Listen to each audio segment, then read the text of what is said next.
สบายดีพ่อแม่พี่น้องป้องปายเบิดสุคนเนาะ FC ทางช่องหมอภูมิ Official เนาะสำหรับมื้อนี้เนาะหมอภูมิก็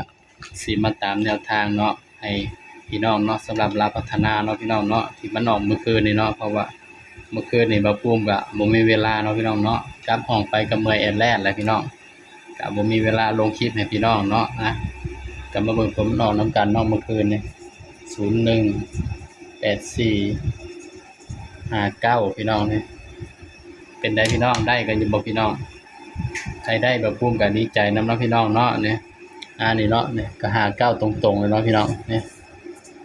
นี่เนาะเอาที่5เนาะนี่บ่ภูมิบอกแล้วว่า2สูตรนี่นะสูตรใดก็สูตร1มันมาเนาะพี่น้องเนาะนี่59นี่พี่น้องตรงๆเลยพี่น้องแบบบ่ต้องกลับเลยเนาะนี่ใครฟังบ่ภูมิก็ดีใจนำเนาะพี่น้องเนาะก็ นี่เนาะ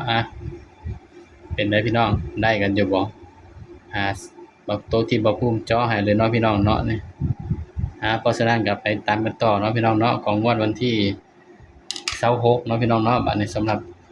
ลาวพัฒนาเนาะพี่น้องเนาะไปตามกันต่อเลยพี่น้อง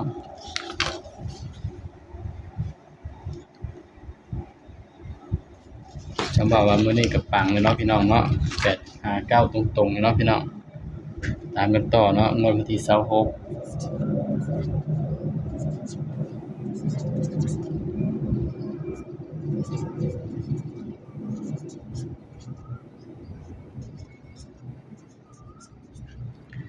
สำหรับลาวพัฒนาเนาะพี่น้องเนาะ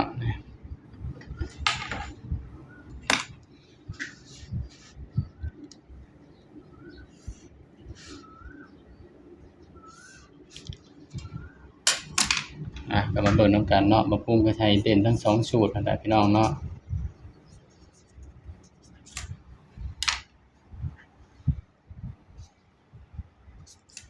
มาเบิ่งนำกันเนาะระหว่าง2สูตรนี้สูตรใดสิมาพี่น้องบัดนี้9 13 18 27สูตรที่1เนาะได้9เด้อพี่น้อง9กับ0เนาะสูตรที่2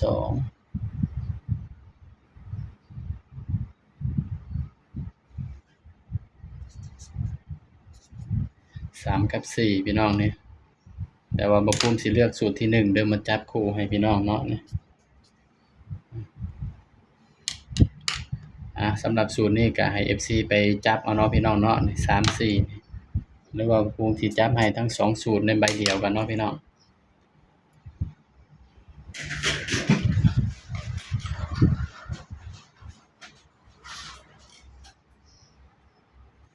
ใจหมดเลย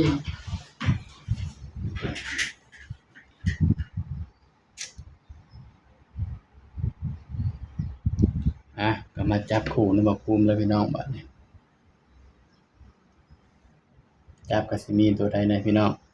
เอาแค่บ่ภูมิสิเอาสูตรนี้สูตรเดียวเนาะสูตรนี้ให้ FC ไปจับเอาเด้อพี่น้องจับคู่ก็สิมีอยู่90 91 94 98ส่วน95บ่ภูมิบ่จับเด้อพี่น้องเพราะมันออกเมื่อคืนนี่เนาะ04 05 08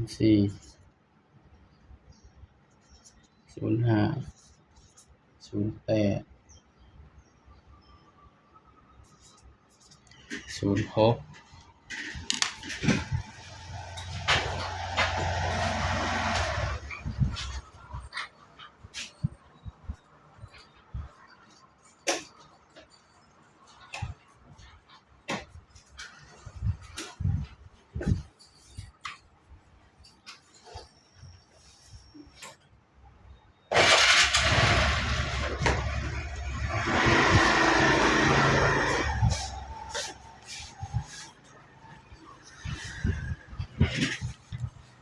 นี่เด้อพี่น้องเด้อนี่สำหรับแนวทางมื้ออื่นเนาะนี่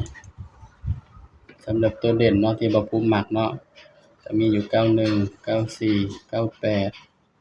08 06 04นี่เด้อพี่น้องสำหรับชุดนี้ให้ FC ไปจับเอาเด้อพี่น้องเด้อนี่